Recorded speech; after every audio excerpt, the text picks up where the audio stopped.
신약 성경 요한일서 1장 5절부터 10절 말씀을 통해서요, 저는 빛 가운데 행하는 자들이라는 주제로 말씀을 드리려고 합니다. 빛 가운데 행하는 자들. 제가 이 5, 6, 7, 8, 9, 10 6절의 말씀을 두 번에 걸쳐서 나눠서 좀 나누기를 원하는데요. 오늘은 그 빛 가운데 행하는 자들 중에서 빛에 대해서 좀 말씀을 나누고, 다음에 그 가운데서 행하는 자들에 대해서 말씀을 드리겠습니다. 지난번에 제가 요한일서 1장 1절부터 4절까지의 말씀을 드렸었습니다. 혹시 무슨 제목으로 말씀을 드렸는지 기억이 나시나요? 누군가 여기 한 200여 분이 넘게 계신데 한 분쯤은 모르시나요? 성육신에 대한 사도들의 증언. 감사합니다. 성육신에 대한 사도들의 증언이라는 제목으로 말씀을 드렸었습니다. 1절부터 4절까지의 말씀에서요, 거기서 중요한 것들이 몇 가지가 있었는데요. 사도 요한은 첫 번째로 이 예수님이 어떤 분이신지에 대해서 굉장히 강조를 했습니다. 이 예수님이 완전하신 하나님이시면서 동시에 완전한 인간이셨다라고 말씀을 합니다. 예수님에 대해서 태초부터 계셨던 분이라고 말씀하고요. 그리고 아버지 하나님과 그 태초에 함께 계셨던 분이다라고 말씀합니다. 모든 것이 창조되기 이전부터 계셨던 영원하신 하나님, 바로 그 하나님이 바로 이 예수님이시다라고 말씀하는 것입니다. 그리고 그 예수님께서 인간의 몸을 입고 이 땅에 오셨다라고 말씀합니다. 그 예수님을 이 사도 요한을 비롯한 사람들이 만질 수 있었다라고 하고요. 2절 말씀해 보시면 이 생명이 나타내신 바 되었다라고 말씀하고, 2절 끝에 보시면 아버지와 함께 계시다가 우리에게 나타내신 바 되시니다라고 말씀합니다. 이 예수님은 완전한 하나님이시면서, 그리고 우리가 볼 때에 다른 여느 인간과 다르지 않았던 그러한 완전한 인간으로 이 땅에 오셨습니다. 그 예수님을 소개하면서 이 사도 요한이 계속해서 그 마음속에 가지고 있는 하나의 굉장히 좀 강조하고 싶었던 그런 것들이 있었는데요. 무엇이었냐면 바로 그 예수님이 정말로 사람이었다라는 것이었습니다. 그 예수님이 정말로 실제 하셨던 역사적인 사람이었다라는 것이었습니다. 그래서 1절 말씀에서도 우리가 그분의 말씀을 들었고 눈으로 봤고 자세히 봤고 그리고 손으로 만져보기까지 했었다라고 계속해서 강조를 합니다. 그리고 3절에서도요, 2절에서도 보면 우리가 보았다라고 얘기를 하고요. 그리고 3절에서도 우리가 보고 들었다라고 말씀을 합니다.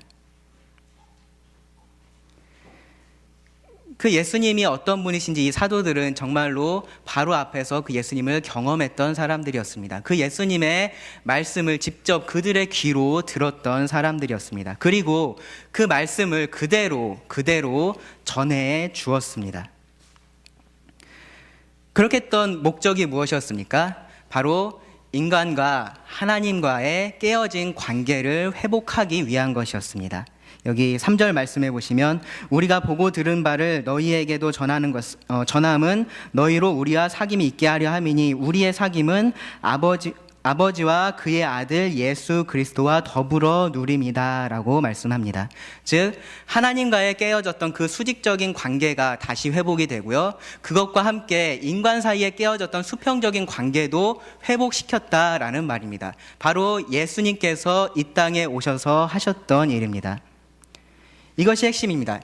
예수님과 그분께서 하신 일, 이것을 사도 요한은 가르칩니다.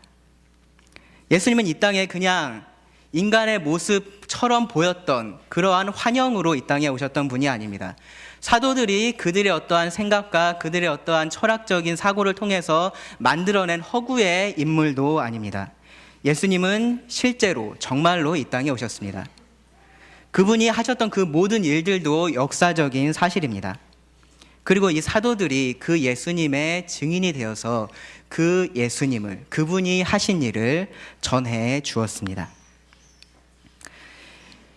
이 실제하는 예수님을 실제로 만난 사람들, 그 예수님을 그들의 마음의 구주로 실제로 영접한 사람들은 그 삶에 실제적인 변화가 따라옵니다.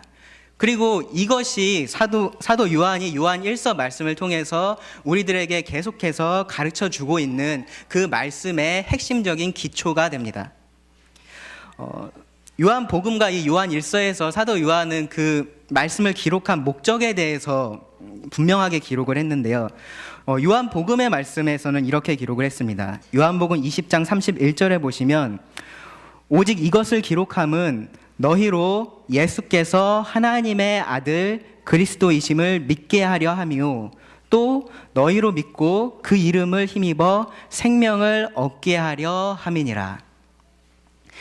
요한복음이 기록된 목적은요, 아직 이 예수님을 모르는 사람들, 아직 이 하나님과의 깨어진 관계가 회복되지 않은 사람들, 아직 영원한 생명을 누리고 있지 못하는 사람들, 그 사람들이 그 말씀을 읽고 예수님에 대해서 알고 예수님께서 하신 일을 통해서 다시 그것이 회복되는 것, 하나님과의 관계가 회복되고 그들이 사망에서 생명으로 옮겨지는 것, 영원한 생명을 얻는 것, 그것을 목적으로 기록했다라고 말합니다. 그것이 요한복음이 기록된 목적이에요.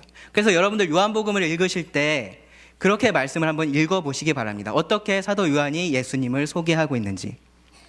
이 요한 1서의 기록의 목적은 조금 다릅니다. 요한 1서 5장 13절에서 이 가장 큰 기록 목적에 대해서 말씀을 하는데요. 무엇이냐 하면 내가 하나님의 아들의 이름을 믿는 너희에게 이것을 쓰는 것은 너희로 하여금 너희에게 영생이 있음을 알게 하려 함이라. 이 말씀의 첫 번째 독자들이 다릅니다. 요한복음은 믿지 않는 사람들, 영생이 필요한 사람들에게 기록된 것이고요. 요한 1서는 이미 예수님을 믿은 사람들, 그 예수님을 개인의 구주로 영접한 사람들, 이미 영생을 가지고 있는 그 사람들에게 기록이 된 것입니다. 그들이 영생이 있다는 것을 알게 하려고, 이미 가지고 있는 영생이 있다는 것을 알게 하려고, 그것에 확신 가운데 거하게 하기 위해서 이 말씀을 기록했다라고 합니다. 영생이라는 것은 우리 눈으로 볼 수 있는 것은 아닙니다. 사실은 생명이라는 것이 그렇습니다. 여러분, 생명이라는 것을 여러분들의 눈으로 볼 수 있습니까? 우리 눈으로 만화나 그런 데 보면은 생명이 이렇게 날아다니긴 하죠. 근데 실제로 우리의 눈으로 생명을 볼 수는 없습니다. 그런데 여러분, 제가 생명이 있는지 없는지 어떻게 아시겠습니까? 제가 생명을 여러분들에게 보여드리지 못하니까 저는 생명이 없는 사람인가요? 그렇지 않죠. 제가 생명이 있다라는 증거를 혹은 그 생명의 결과를 겉으로 드러냅니다. 그리고 그것이 보입니다. 제가 생명이 있기 때문에 호흡을 하고요. 제가 생명이 있기 때문에 제 심장이 뛰고 있고요. 제가 이렇게 말을 할 수 있고요. 그리고 여러분들과 교제할 수 있다라는 것, 이것이 바로 제가 생명을 가지고 있다라는 증거입니다. 영생이라는 것도 마찬가지입니다. 영생이라는 것도요, 우리 눈에 보이지 않지만 그 영생은 그 결과를 드러냅니다. 그 결과가 우리 눈에 보이게 드러납니다. 영생은요, 우리 속에서, 우리 내면에서 그 변화가 시작돼서요, 결국 우리 밖으로 드러나게 되어 있습니다. 그렇기 때문에 사도 요한은요, 우리가 우리에게 영생이 있다라는 것을 확실히 알 수 있다라고 말합니다. 어떠한 변화가 있습니까? 어떠한 실제적인 변화가 우리 안에 일어납니까? 구원받은 자들은 무엇이 달라집니까? 여러 가지를 말할 수 있는데요. 사도 요한이 주목하는 것은 무엇이냐 하면 관계입니다. 관계.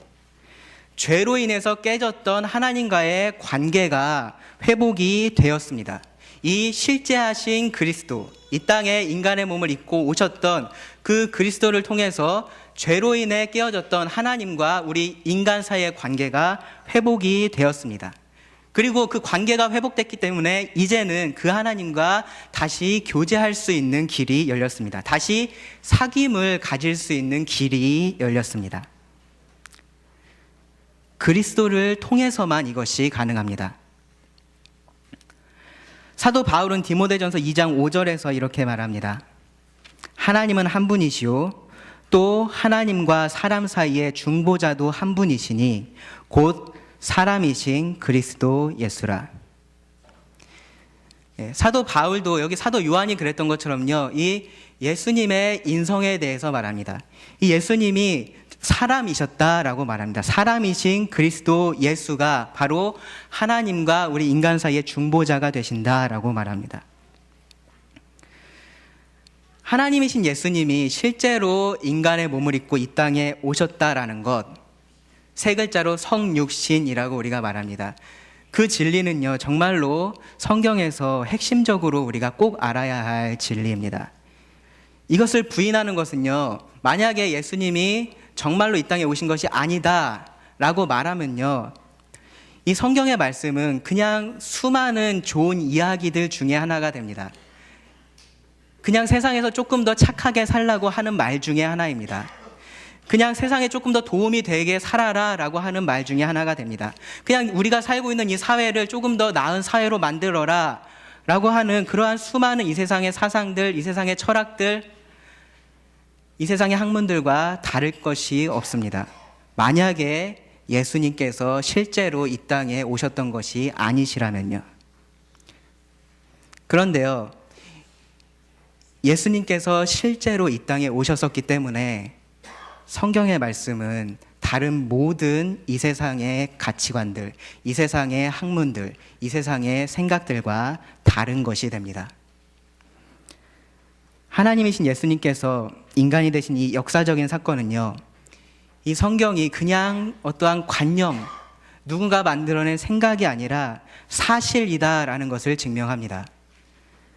창조주이신 하나님, 그리고 피조물인 인간들, 하나님의 거룩하심, 우리 인간들의 죄악됨, 그로 인해서 깨어진 관계, 그리고 예수 그리스도를 통한 그 관계의 회복, 그 교제의 회복, 이제 다가올 하늘나라, 이 모든 것들이 사실이다라는 것을 입증하는 것이 바로 예수 그리스도의 성육신입니다.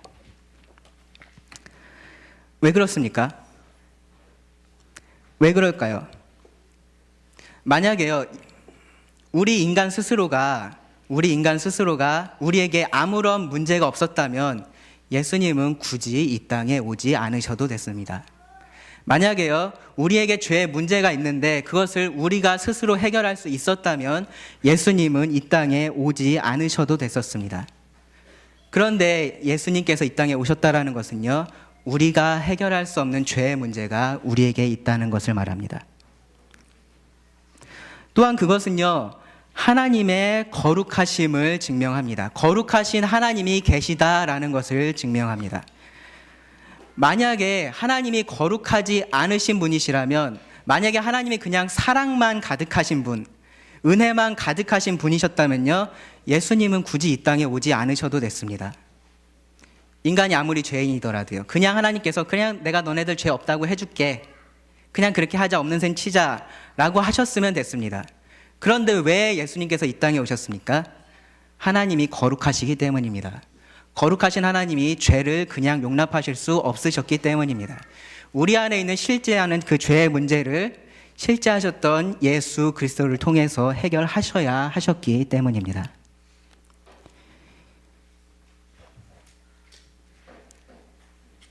이제 우리는요, 이 회복된 관계 안에서, 이 예수 그리스도를 믿는 자들은요, 이제 이 회복된 관계 안에서 다시 한번 하나님과 교제할 수 있습니다. 여기 요한의 표현에 따르면 다시 한번 하나님과 사귈 수 있습니다. 그 수직적인 관계의 회복이 이제는 수평적인 관계의 회복으로도 이어집니다. 그렇다면 죄의 문제가 다 해결이 됐는데 문제는 뭐냐면요, 여전히 우리 삶 속에 죄가 존재하고 있다는 것입니다. 그럼 이 죄의 문제는 우리가 어떻게 설명할 수 있을까요? 이걸 어떻게 봐야 될까요? 이제 믿는 자들 삶에 있는 이 죄를 우리가 어떻게 바라봐야 되고 어떻게 그것을 다루어야 될까요? 그 부분에 대한 말씀이 바로 이 요한일서 1장 5절부터 10절의 말씀입니다. 한번 같이 읽어보겠습니다.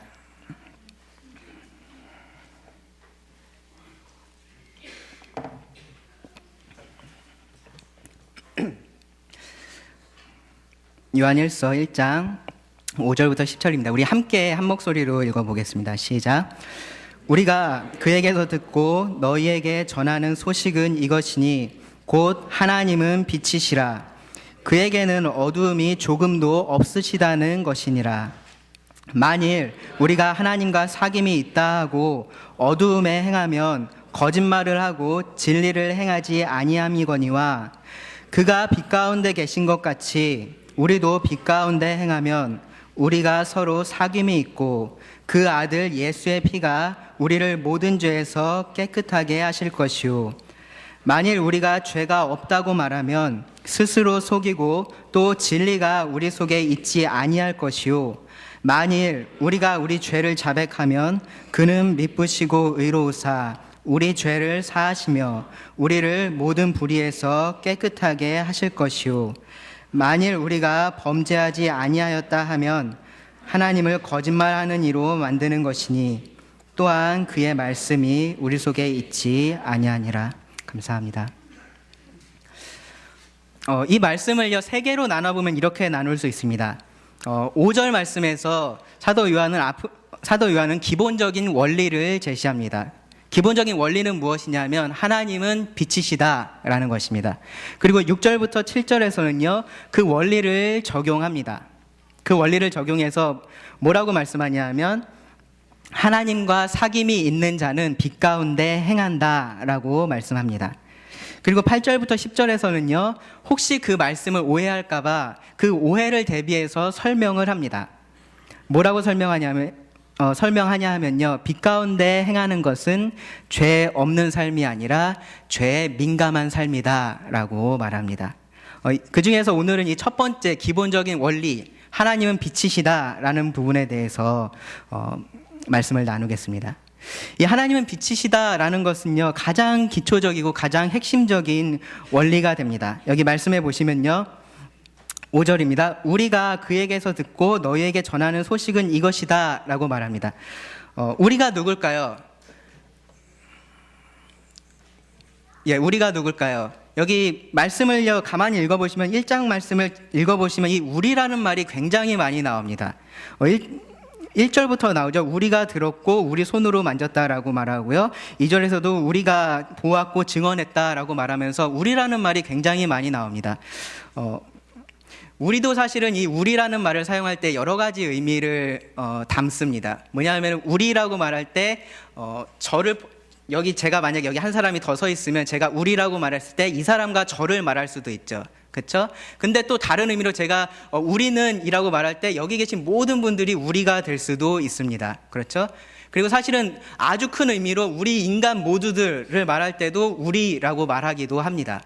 여기 사도 요한이 우리라고 말하는 것이요 이 5절까지 말씀과 6절에서 10절까지에서의 우리와 조금 다릅니다.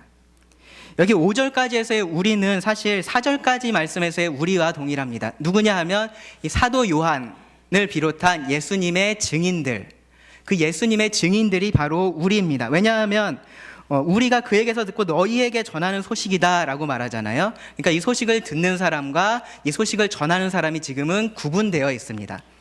이 사도들은 예수님의 증인으로서 그 증인으로서의 역할에 충성했습니다. 그 우리가 그에게서 들었다라고 합니다. 그는 누굴까요? 이런 대명사들이 나오면 앞으로 찾아가서 누군지 찾아야 되죠. 누구냐 하면 예수님이십니다. 예수님에게 말합니다. 예수님에 대해서 뭐라고 말했습니까? 태초부터 계셨던 생명의 말씀이다 라고 말했습니다. 하나님 아버지와 함께 계셨던 분이다 라고 말했습니다. 그 하나님 아버지와 함께 계시던 분이 이 땅에 오셨다라고 말했습니다. 예수님께서 이 땅에 오셔서 무슨 일을 하셨을까요? 예수님께서 이 땅에 오셔서 여러 가지 일들을 하셨는데요. 어떠한 그 중에서 특별히 사도 요한이 요한복음 1장 18절에서 강조하고 있는 부분은 이것입니다. 본래 하나님을 본 사람이 없으되 아버지 품속에 있는 독생하신 하나님이 나타내셨느니라. 하나님은 영이셔서 우리 눈에 보이지 않습니다. 그런데 그 하나님을 우리 눈에 볼 수 있게 나타내신 분이 바로 이 예수님이시다라는 말입니다. 이 예수님께서 이 땅에 오셨을 때 하셨던 일이 바로 이 하나님이 어떠한 분이신지를 드러내셨습니다. 가끔씩 천국에 갔다 왔다라는 사람들이 있습니다. 하나님을 봤다라고 말하는 사람들도 있습니다. 그 사람들의 말이 진실인지 거짓인지 구별할 수 있는 것이 무엇이냐 하면 바로 이 예수님께서 보여주셨던 하나님의 모습과 우리가 비교해 보면 알 수 있습니다. 왜냐하면 그 예수님이 바로 이 땅에 계실 때 하나님의 모습을 온전히 드러내신 분이시기 때문입니다. 하나님께서 인간을 지으실 때 어떻게 지으셨습니까? 하나님의 형상을 따라서 지으셨습니다. 하나님의 어떠하심을 이 사람들을 통해서 드러내기를 원하셨던 거예요. 근데 문제는 뭐냐면은 우리 인간들이 그 하나님을 떠나서 죄 가운데 빠졌습니다. 그래서 우리가 아직도 하나님의 형상을 드러내기는 합니다. 그런데 문제는 그 드러내는 모습이 온전하지 못하다라는 데 있습니다. 그런데 죄 없으셨던 예수님은요, 그 온전하신 하나님의 모습을 인간으로서 이 땅에 그대로 드러내시는 일을 하셨습니다. 그 예수님께 바로 이 사도 요한이 듣고 이들에게 전해준 소식이라고 말합니다. 그에게서 듣고 너희에게 전하는 소식이 이것이니, 사도 요한이 만들어낸 얘기가 아닙니다. 이 사도 요한이 건너 누군가에게서 들은 소문과 같은 이야기도 아닙니다. 아버지와 함께 계시다가 이 땅에 오셨던 그 예수님께서 그 아버지에 대해서 하신 말씀을 이 사도 요한이 직접 들었고요. 그것을 지금 전해주고 있는 것입니다. 의심할 여지가 없는 사실이다라는 말입니다. 그 사실이 무엇입니까? 곧 하나님은 빛이시라. 하나님은 빛이시다라는 것을 예수님께 전해 들었다라고 합니다. 물론 예수님께서 하나님은 빛이시다라는 말씀만 하신 것은 아닙니다. 그 성경에 보면요, 이 하나님에 대해서 여러 가지로 표현을 합니다. 하나님은 영이시다라는 말씀도 있고요, 하나님은 사랑이시다라는 말씀도 있고요, 히브리서 말씀에 보면은 하나님은 소멸하는 불이시다라는 말씀도 있습니다. 그 중에서 한 가지 측면을 말하는 것입니다. 하나님은 빛이시다. 한 가지 측면이긴 하지만요, 굉장히 중요한 측면이고요. 사실은 다른 무엇보다 우리가 꼭 먼저 알아야 될 하나님의 속성이기도 합니다. 자, 그러면 일단 이 말씀을 좀 생각해 보겠습니다. 이 말을 생각해 보겠습니다. 하나님은 빛이시다. 이 말은 비유적인 의미일까요? 아니면 실제적인 의미에서 하나님이 빛이라는 말일까요? 비유적인 의미이겠죠. 왜냐하면 성경 전체를 통해서 하나님은 인격적인 분이시지 이런 비인격체, 어떤 물질은 아니시잖아요. 그렇기 때문에 지금 여기서 하나님이 실제로 우리가 보고 있는 이 빛이다 라는 말을 하는 것은 아닙니다. 그리고 뒤집어서 빛이 하나님이다 라고 말하고 있는 것도 아닙니다. 하나님은 사랑이시다 라고 말할 때 사랑이 하나님이다 라고 우리가 말할 수 없습니다. 하나님은 은혜이시다, 하나님은 영이시다 라고 할 때 영이 하나님이다 라고 우리가 말할 수 없습니다. 하나님은 빛이시다, 빛이 하나님이다, 아닙니다. 하나님은 빛이십니다. 그럼 어떤 의미에서 하나님은 빛이다 라고 말하는 것일까요? 성경을 보면요, 종종 이 하나님을 이 빛하고 굉장히 밀접하게 관련지어서 설명할 때가 많이 있습니다. 혹은 그렇게 표현할 때가 많이 있습니다. 출애굽기에 보시면요, 이스라엘 백성들이 옮겨 다닐 때 하나님께서 낮에는 구름 기둥으로, 밤에는 불 기둥으로 그들을 인도하셨던 것을 볼 수 있습니다. 밤에 불이 있으면은 뭐가 좋을까요? 빛이 나죠. 그렇죠? 하나님의 임재를 빛으로 표현을 한 것입니다. 자, 하나님을 만났던 그러니까 하나님께서 이 땅에 자신의 모습을 모세에게 보여주셨었죠. 그 하나님을 보고 왔던 모세의 얼굴에서 광채가 났습니다. 왜냐하면 하나님이 빛의 근원이시기 때문에 그 하나님을 만난 모세의 얼굴에서 광채가 난 것입니다. 시편 104편 1절에서 2절에 보시면 이 하나님께서 빛을 마치 옷을 입는 것처럼 입고 계신다라고 표현을 하기도 하고요. 디모데전서 6장 16절에서는요, 이 하나님께서 우리가 감히 가까이 가지 못할 빛 가운데 거하신다라고 말하기도 합니다. 이렇게 성경에서 이 하나님을 종종 계속해서 이 빛하고 관련지어서 설명을 하는데요, 그렇게 말할 때 사실은 크게 두 가지를 우리가 생각해 볼 수 있습니다. 첫 번째는 하나님께서 빛이시다라고 얘기할 때 첫 번째는요, 도덕적으로 생각했을 때 하나님은 거룩하시다라는 말입니다. 하나님은 정결하시다. 하나님은 어떠한 흠도 없으시다. 죄도 없으시다라는 뜻을 의미합니다. 도덕적으로 생각했을 때 그렇고요. 그리고 지식적으로 생각했을 때는요, 하나님은 진리이시다. 하나님은 참이시다라는 의미를 갖습니다. 그래서 이 빛하고 어두움이 사실은 계속해서 같이 성경에 나타나는데요. 같이 사용될 때 어떠한 의미들을 갖냐면 이 빛은 거룩한 것이고 어두움은 죄악된 것입니다. 이 빛은 진리이고 참된 것이고 이 어두움은 거짓된 것을 말합니다. 이 도덕적인 거룩에 대해서 제가 성경 몇 구절을 좀 읽어드리겠습니다. 에베소서 5장 8절과 9절에 보시면 너희가 전에는 어둠이더니 이제는 주 안에서 빛이라 빛의 자녀들처럼 행하라 라고 말씀합니다. 주 안에서 우리가 빛입니다. 예전에는 어둠이었는데 이제는 빛입니다. 그러면서 그 빛의 열매에 대해서 뭐라고 얘기를 하냐면 빛의 열매는 모든 착함과 의로움과 진실함에 있느니라. 도덕적인 의미에서의 빛을 말합니다.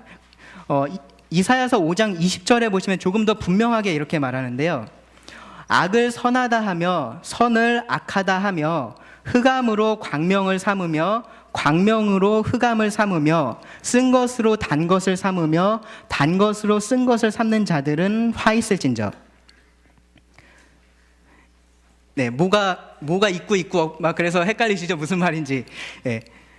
악을 선하다고 하고 그러니까 선과 악을 뒤집는 것, 선과 악을 바꾸는 것에 대해서 화 있을 것이다 라고 말합니다. 근데 그것을 어떻게도 표현을 하냐 하면 흑암, 어둠과 광명, 빛을 바꾸는 것으로 표현을 합니다. 그러니까 즉 빛은 무엇입니까? 선입니다. 어둠은 악입니다. 로마서 13장 12절부터 14절 말씀에서도 그렇고요. 데살로니가 전서 5장 5절부터 6절 말씀도 써놓으셨다가 나중에 읽어보시면 이 성경이 빛에 대해서 이러한 도덕적인 거룩을 말한다는 것을 여러분들 아실 것입니다. 자, 지적인 의미에서 이 빛은 참된 것을 드러내는 그 진리를 말합니다. 시편 119편 105절에 보시면 주의 말씀은 내 발의 등이요 내 길의 빛이다 라고 말하고요. 130절에서도요. 주의 말씀을 열면 빛이 비추어 우둔한 자들을 깨닫게 하나이다 라고 말씀합니다.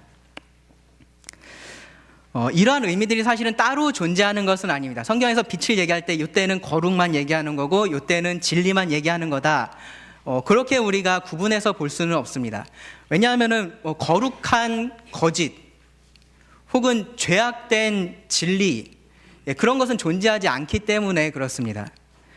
위의 말씀들도요, 그 중에서 어떤 측면을 강조하는 거지 그 하나만 배타적으로 말하는 것은 아닙니다. 오늘 본문의 말씀에서 하나님을 빛이시다라고 얘기할 때 조금 더 강조되는 부분은 어느 부분이냐 하면 하나님께서 도덕적으로 거룩하신 분이시다라는 것이 조금 더 강조가 됩니다. 그렇다고 해서 이 진리적인 측면이 배제되어 있는 것은 아닙니다. 그리고 또 하나 제가 공부를 하면서 좀 깨달은 것이 있어서 말씀을 드리려고 하는데요. 성경에서 전체적으로 이 빛에 대해서 얘기할 때 이 거룩함과 진리됨을 말합니다. 그런데 또 한 가지 굉장히 좀 주목할 만한 것이 무엇이냐 하면 빛에 대해서 얘기할 때 이 빛과 생명을 아주 밀접한 관계를 두고 말을 합니다. 사실은 이 빛을 생명 자체로 말을 하기도 하고요. 혹은 이 생명의 근원으로서 말을 하기도 합니다. 빛이라는 것을 여러분들 생각해 보시면요. 지금도 여기 형광등이 있죠. 그렇죠? 저 형광등이 빛이 있으면 저 빛이 우리에게까지 오잖아요. 저기가 빛의 근원이지만 우리가 그 빛의 영향력 아래에 있습니다. 그 빛의 일부를 우리가 나눠 봤습니다. 그래서 성경에서 이 생명에 대해서 말할 때 이 빛하고 비슷한 이미지를 사용하기도 합니다. 시편 36편 9절 말씀해 보시면 이렇게 말씀합니다. 진실로 생명의 원천이 주께 있사오니 주의 빛 안에서 우리가 빛을 보리이다. 우리가 빛을 보는 것은 바로 빛의 근원이신 그 주님 안에 있기 때문이죠. 그래서 그 주님이 바로 이 빛의 근원이 되신다라는 말입니다. 주의 빛 안에서 우리가 빛을 본다라는 말은 주님이 이 빛의 근원이 되신다라는 말입니다. 근데 바로 그 앞에서는 어떻게 말했습니까? 생명의 원천이, 생명의 근원이 주께 있다라고 말합니다. 이게 구약 성경에서 특별히 이런 시적인 표현들을 보시면요, 이렇게 같은 내용을 조금씩 다르게 표현하는 것들이 있어요. 그런 것들을 이제 뭐 평행법이라고도 하고 대구법이라고도 하는데, 그러한 표현들을 가만히 보시면 우리가 성경을 이해할 때 도움이 됩니다. 이 생명과 빛을 지금 같은 것으로 말을 합니다. 하나님은 창조주로서 피조물들에게 그 생명을 주신 분이셨습니다. 그래서요, 생명이라는 것은요, 하나님을 떠나서 생겨난 것이 없습니다. 영원한 생명이든지 일시적인 생명이든지 우리 눈에 보이진 않죠. 육적인 생명이든지 영적인 생명이든지 그것이 무엇이 됐든지 생명은 하나님에게서 옵니다. 왜냐하면 하나님이 그 생명의 근원이 되시기 때문입니다. 그렇다면 어두움은 무엇을 의미하겠습니까? 죽음을 의미합니다. 죽음. 그래서 여러분 욥기나 시편 말씀을 가만히 읽어보십시오. 그 기자들이요, 그 저자들이 어두움에 대해서 말할 때 죽음을 의미할 때가 많습니다. 혹은 죽음을 어두움으로 표현할 때가 많이 있습니다. 그래서 하나님께서 이 빛을 주신다라는 표현들이 나오는데, 빛을 주시는 것은요, 우리가 그냥 어떤 정보를 얻는다 혹은 어떤 깨달음을 얻는다 이상의 의미를 갖습니다. 뭐냐면요, 생명을 주시는 것이에요. 빛을 주는 것은요.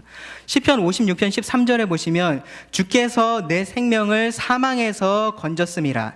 주께서 나로 하나님 앞 생명의 빛에 다니게 하려고 실족하지 아니하게 하지 아니하셨나이까.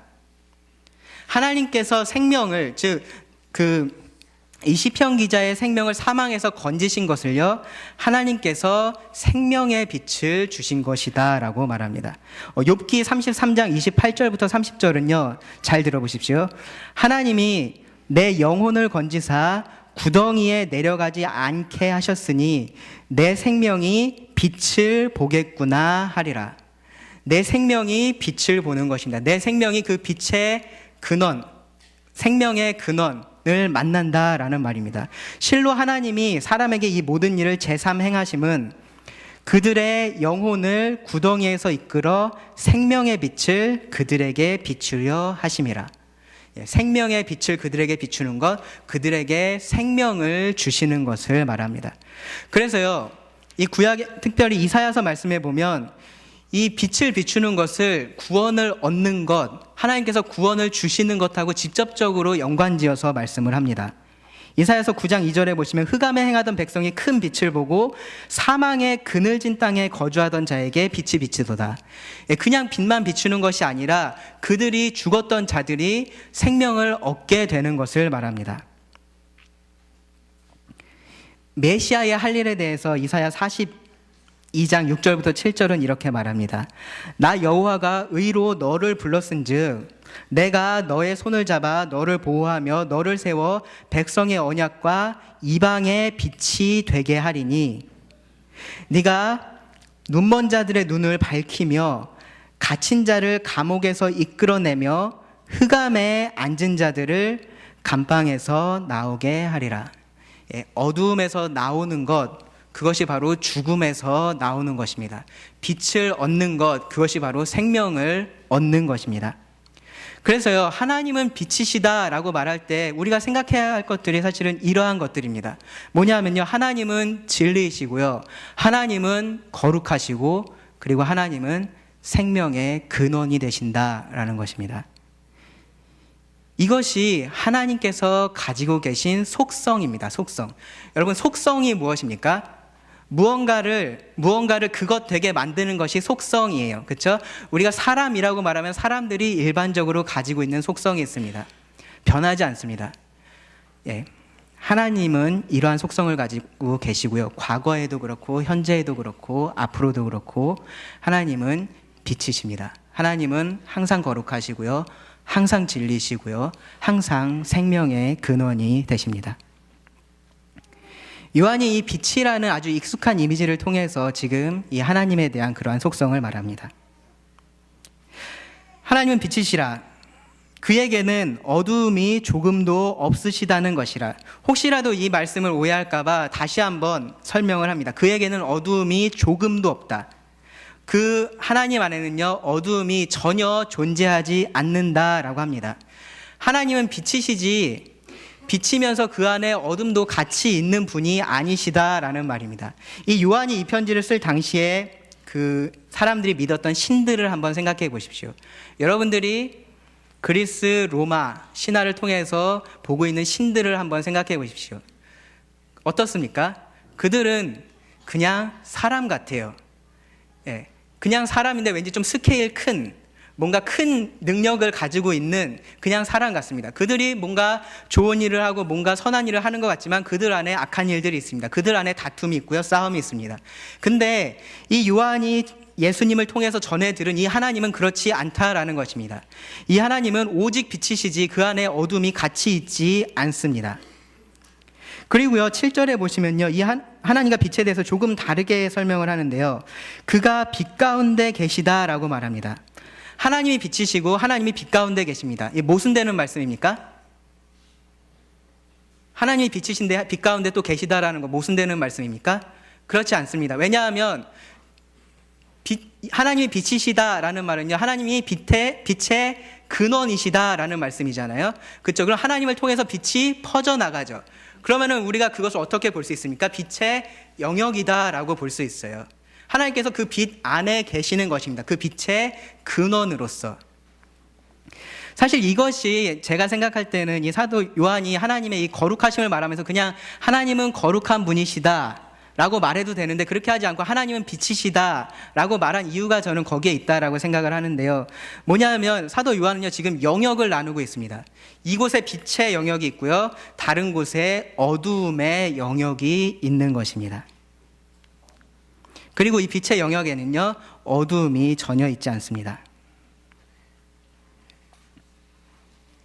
요한은 이 말씀을 예수님에게 전해 들었다라고 말합니다. 예수님은 이러한 소식을 전하셨을까요? 앞에서 제가 이 예수님께서 하나님을 이 땅에 드러내셨다라고 말씀드렸는데요, 정말로 예수님께서 이런 하나님을 드러내셨습니까? 그렇게 하셨습니다. 예수님은요, 진리의 말씀을 선포하셨습니다. 요한복음 1장 17절 말씀해 보시면 율법은 모세로 말미암아 주어진 것이요 은혜와 진리는 예수 그리스도로 말미암아 온 것이다 라고 말합니다. 그리고 예수님 스스로 요한복음 8장 46절에서 뭐라고 말씀하셨냐면, 내가 진리를 말하는데 어찌하여 나를 믿지 않느냐라고 말씀하셨습니다. 그리고 여러분 잘 아시는 말씀, 예수님께서 내가 곧 길이요 진리요 생명이다 라고 말씀하셨습니다. 그 예수님을 봤던 시몬 베드로가 뭐라고 말했습니까? 주여, 영생의 말씀이 계시오니 우리가 어디로 가리올까? 라고 물었습니다.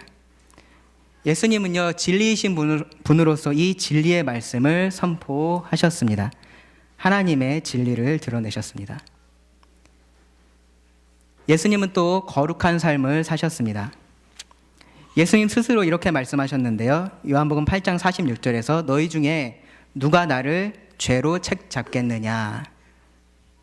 8장 29절에서는요, 나는 항상 그가 하나님이 기뻐하시는 일을 한다 라고 말씀하십니다. 요한복음 15장 10절에서는 내가 아버지의 계명을 지켜 그의 사랑 안에 거한다 라고 말씀하십니다. 예수님은 거룩한 삶을 사셨습니다. 예수님 스스로 그렇게 말씀하셨습니다. 그리고 그 증인들도 같은 말을 했습니다.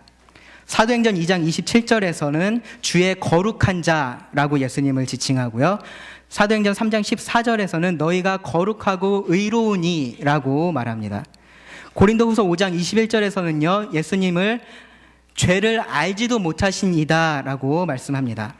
히브리서 4장 15절에서는요, 모든 일에 우리와 똑같이 시험을 받으시니로되 죄는 없으시다 라고 말씀합니다.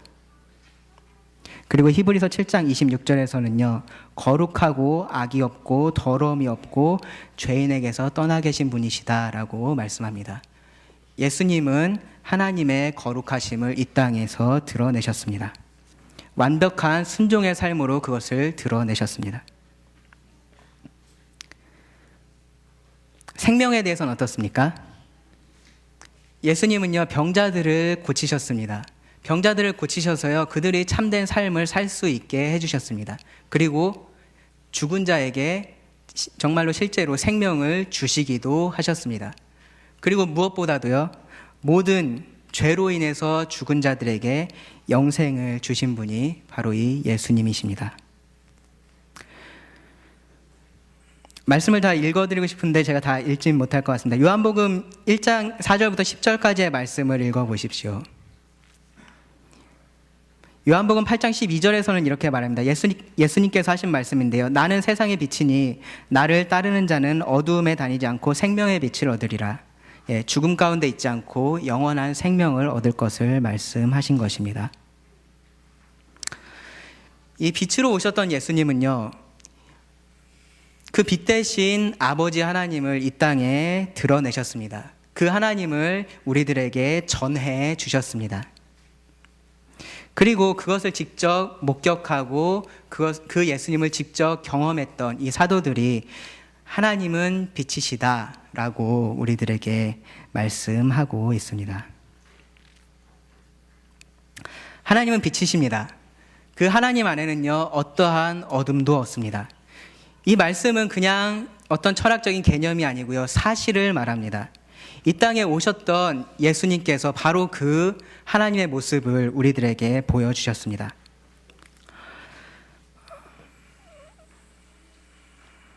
성경은 모든 인간들의 자연적인 상태는 이 빛 대신 하나님과 전혀 다르다라고 말합니다.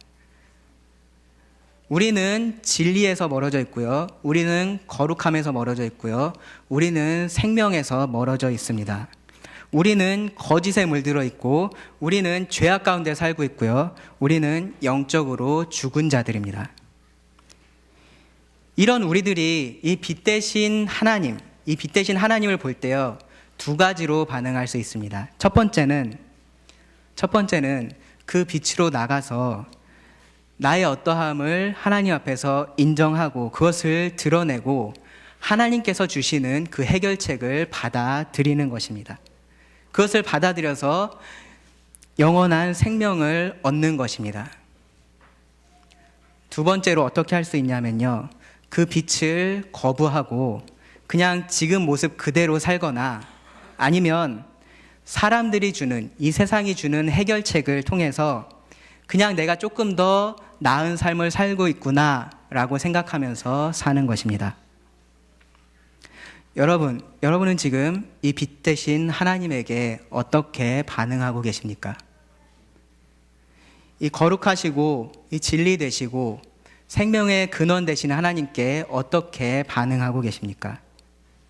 만약에 아직까지 이 자리에 이 하나님을 거부하고 계신 분이 계시다면, 이 빛을 거부하고 계신 분들이 계시다면 정말로 솔직하게 정직하게 여러분들 자신을 들여다보시기 바랍니다. 점검해 보시기 바랍니다. 세상은 여러분들에게 아무런 문제가 없다라고 말할지 모릅니다.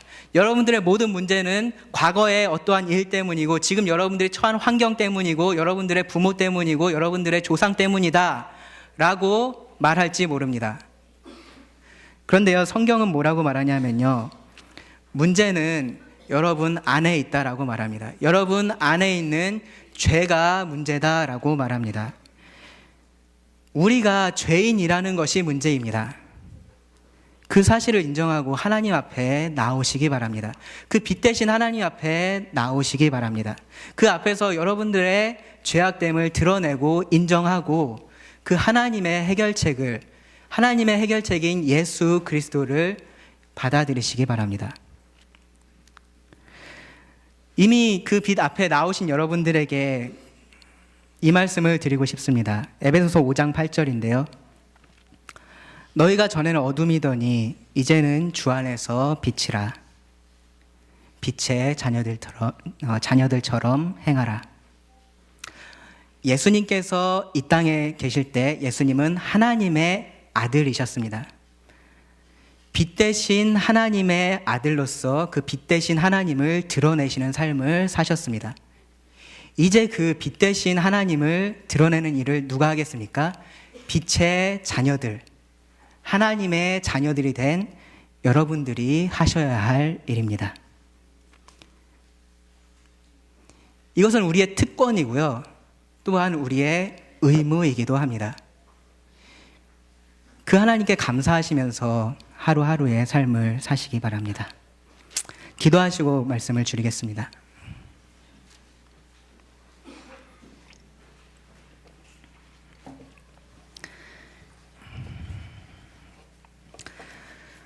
하나님, 오늘 또 이 말씀을 통해서 우리 하나님이 어떠한 분이신지 다시 한번 생각해 보게 하여 주심에 감사드립니다. 하나님 정말 거룩하신 분이시고 그 안에 어떠한 거짓도 없으시고 모든 생명의 근원이 되시는 분임을 기억합니다. 그 하나님 앞에 저희들이 섰을 때 참으로 부끄러운 저희들의 모습을 발견하게 됩니다. 하지만 그러한 저희들을 그냥 심판하지 않으시고 오히려 찾아오셔서 다시 한번 그 관계를 회복하여 주시고 하나님을 위해서 살 수 있게 해 주심에 감사드립니다. 지금 저희들의 삶이 하나님께서 원하시는 그러한 삶이 되기를 소원합니다. 지금 저에게 힘을 주시고 지혜를 더하여 주시옵소서. 들은 말씀 주님께 의지하오며 예수님의 이름으로 기도합니다.